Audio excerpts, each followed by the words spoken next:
Assalamualaikum warahmatullahi wabarakatuh. Perkenalkan, nama saya Sri Ratu, NIM 412018-062, MK IK 6. Ceramah dengan tema pertanian organik. Alhamdulillahirabbil alamin, wassalatu wassalamu ala asrofil anbiya wal mursalin, syaidina wa habina wa syaifina wa maulana Muhammadin wa ala alihi wa sahbihi ajmain, amma ba'du.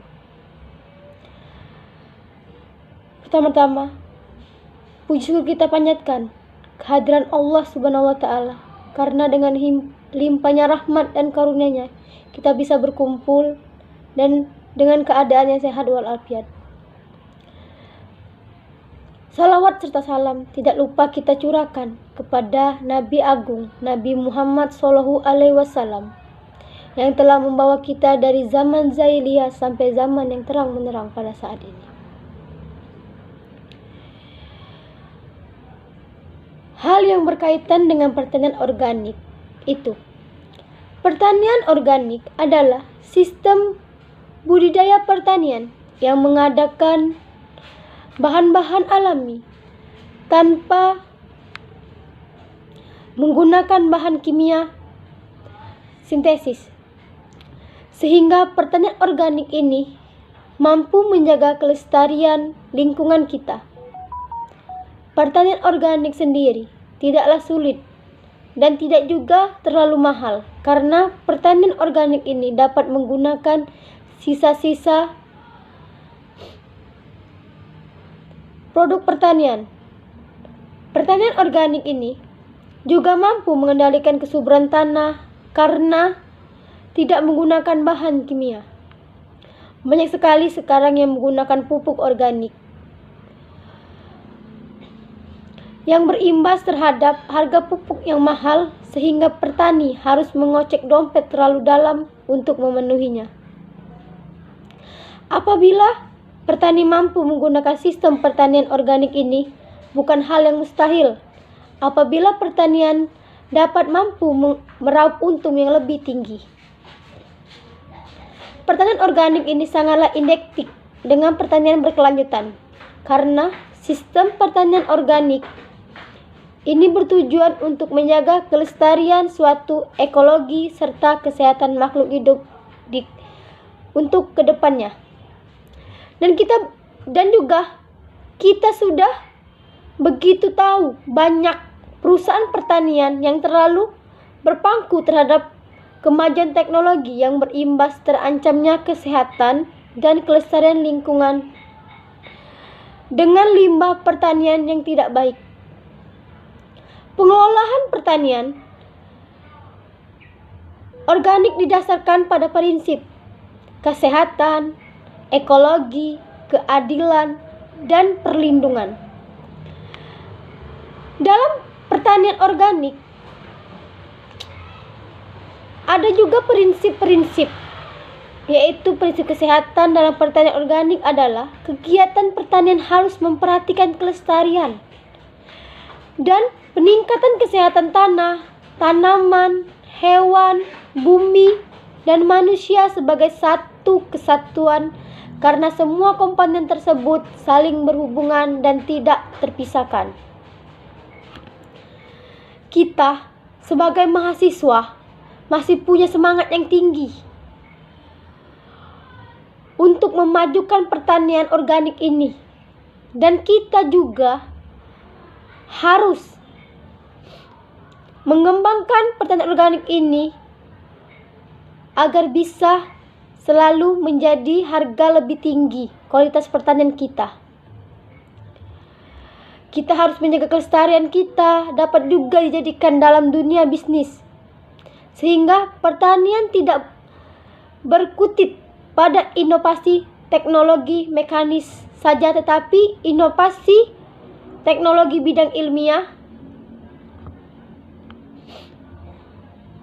Saudara-saudara sekalian, kita tahu juga bahwa sarjana pertanian yang lari dari bidangnya karena dalam mindsetnya bahwa pertanian kita bobrok dan tidak berkembang dari tahun ke tahun. Untuk itu kita sebagai penerus mampu menciptakan sesuatu yang baru dan baik di dalam dunia pertanian. Kendala yang sering ada dalam pertanian organik adalah permasalahan yang berkaitan dengan budidaya pertanian organik. Antara lain, besar berkemungkinan lahan yang diusahakan secara organik terkena pencemaran pestisida kimia, pupuk kimia, dan cemaran bahan kimia lainnya dari pertanian konvensional melalui air dan udara. Dan mengapa pentingnya belajar pertanian organik di dalam dunia sekarang? Pertanian secara organik memiliki dampak positif bagi lingkungan dan manusia. Pangan organik yang mengandung berbagai nutrisi penting cukup untuk mendukung sistem pencernaan, mampu membantu sistem kekebalan tubuh, memenuhi nutrisi yang penting bagi otak, aman bagi bayi dan anak-anak. Bagaimana perkembangan pertanian organik di Indonesia? Menurut Henny Marwani melaporkan bahwa lahan pertanian organik di Indonesia terus meningkat per tahunnya dalam kurun waktu tahun 1999 hingga tahun 2009. Lalu terjadi peningkatan lahan pertanian organik dunia dari 11 juta hektar menjadi 37 juta hektar. Dan mengapa perkembangan pertanian organik di Indonesia lambat? Karena keadaan ini disebabkan oleh berbagai kendala, antara lain kendalanya pasar, minat konsumen dan pemahaman terhadap produk organik, proses sertifikasi yang dianggap berat, dan pertanian kecil, organisasi petani secara kemitraan petani dengan pengusaha. Mengapa budidaya pertanian organik baik untuk bumi dan kesehatan manusia? Ada beberapa alasan mengapa harus mengkonsumsi pangan organik, antara lain terbebas dari pupuk dan pestisida kimia, menyelamatkan generasi penerus, memperbanyak umur usia manusia, mencegah dari banyaknya penyakit yang ingin menyerang tubuh dan kekebalan tubuh kita, mencegah kolesterol dalam tubuh kita, menyehatkan jasmani dan rohani, dan melindungi segala keluarga kita kalau kita mengkonsumsi budidaya dan membudidayakan pertanian organik. Dan langkah-langkah untuk kita memulai usaha pertanian organik, kita harus menyiapkan modal, menyiapkan lahan, memperhatikan kondisi pertanian, menyiapkan benih tanaman, pemupukan, pengendalian hama dan penyakit, penanganan setelah panen, atau sertifikasi. Beberapa jenis bahan organik yang dapat dijadikan sebagai media tanam diantaranya adalah arang, cacang pakis, kompos, mos, sabut kelapa, pupuk kandang, dan humus. Media tanam organik dapat berasal dari beberapa bahan alami, di antaranya adalah berikut yang saya sebutkan tadi yang menjadikan media tanam. Kita akan jelaskan. 1. Batang pakis. Batang pakis terbagi menjadi dua, yaitu hitam dan coklat. Yang berwarna hitam umumnya yang digunakan sebagai media tanam. Batang pakis hitam berasal dari tanaman pakis yang sudah tua sehingga lebih kering. Batang pakis ini pun mudah dibentuk menjadi potongan kecil dan dikenal sebagai cacahan pakis. Selain dalam bentuk cacahan, batang pakis juga banyak dijual sebagai media tanam siap pakai dalam bentuk lempengan persegi 4. Dan kedua, arang. Arang cocok dijadikan sebagai media tanam di daerah dengan kelembapan yang tinggi.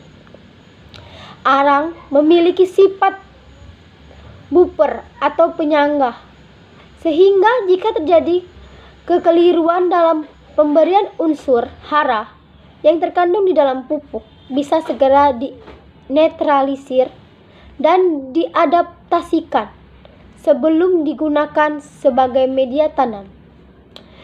Idealnya, arang dipeah menjadi potongan-potongan kecil terlebih dahulu, sehingga memudahkan dalam penempatan di dalam pot. Ketiga, moss. Ini adalah media tanam yang terbuat dari akar paku-pakuan atau gendaka yang banyak dijumpai di hutan. Media ini mempunyai banyak rongga sehingga memungkinkan akar tanaman tumbuhan dan perkembangan dengan leluasa. Umumnya digunakan pada masa penyemaian sampai masa pembangunan. 4. Pupuk kandang. Ini adalah media tanam yang berasal dari kotoran hewan, mengandung unsur hara yang lengkap seperti natrium, fosfor, dan kalium. Selain itu, pupuk kandang memiliki kandungan mikroorganisme yang diyakini mampu merombak bahan organik yang sulit dicerna tanaman menjadi komponen yang lebih mudah untuk diserap oleh tanaman. 5. Kompos. Pupuk yang berasal dari proses fermentasi tanaman atau limbah organik ini mampu mengembalikan kesuburan tanah melalui perbaikan sifat-sifat tanah, baik sifat kimiawi maupun biologis. Umumnya, limbah organik yang sering dijadikan kompos adalah jerami, sekam, daun, rumput, dan sampah kotak. 6. Sabut kelapa. Ini adalah bahan organik alternatif yang dapat digunakan sebagai media tanam. Penggunaan sabut kelapa sebagai media tanam sebaiknya dilakukan di daerah yang bercurah hujan rendah. Air hujan yang berlebihan dapat menyebabkan media tanam ini mudah lapuk. Untuk mengatasi pembusukan sabut kelapa, perlu direndam terlebih dahulu di dalam larutan fungisida. 7. Sekam padi. Media tanam ini berasal dari kulit padi yang telah digiling. Sekam padi yang bisa digunakan bisa berupa sekam bakar atau sekam mentah tidak dibakar. Keduanya berperan penting dalam perbaikan struktur tanah, dalam membuat sistem aerasi dan drainase media tanam lebih baik. Dan kita sebagai mahasiswa harus mampu menerapkan sistem pertanian organik ini untuk masa depan dan kehidupan kita sehari-hari. Karena pertanian organik ini sangat penting dalam tubuh kembang kita, karena mereka menggunakan bahan-bahan alami dari kotoran hewan juga bisa, dari limbah yang bisa digunakan untuk menjadi pupuk organik. Kita sebagai mahasiswa masih mempunyai semangat yang tinggi untuk memajukan pertanian organik. Selain mampu menjaga kelestarian, dapat juga dijadikan dalam dunia bisnis. Pertanian ini terkait dalam teknologi seperti mekanis saja, tetapi inovasi teknologi bidang ilmiah. Saudara-saudara sekalian, kita tahu juga banyak sarjana pertanian yang lari dari bidangnya karena dalam mindset mereka bahwa sulit untuk mengembangkan pertanian ini di setiap tahunnya. Karena mereka tahu bahwa pertanian kita ini bobrok dan tidak berkembang dalam tahun ke tahun. Untuk itu kita sebagai penerus ini mampu menciptakan sesuatu yang baru dan baik di dalam pertanian organik.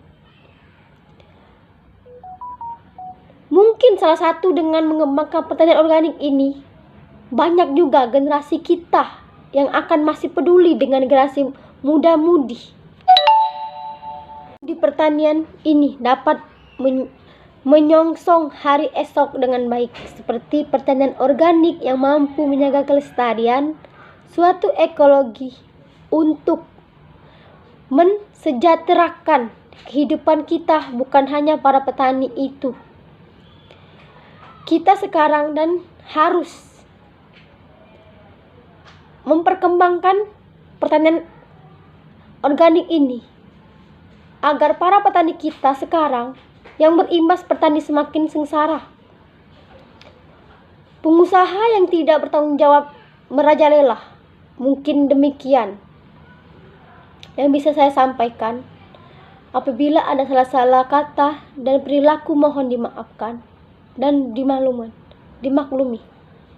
Kesempurnaan hanya milik Allah semata. Saya hanya menyampaikan yang saya ketahui. Lebih kurangnya saya mohon maaf. Saya akhiri, billahi fisabilil haq wastru khairat nasrum minallah wa tuil qarib. Wassalamualaikum warahmatullahi wabarakatuh.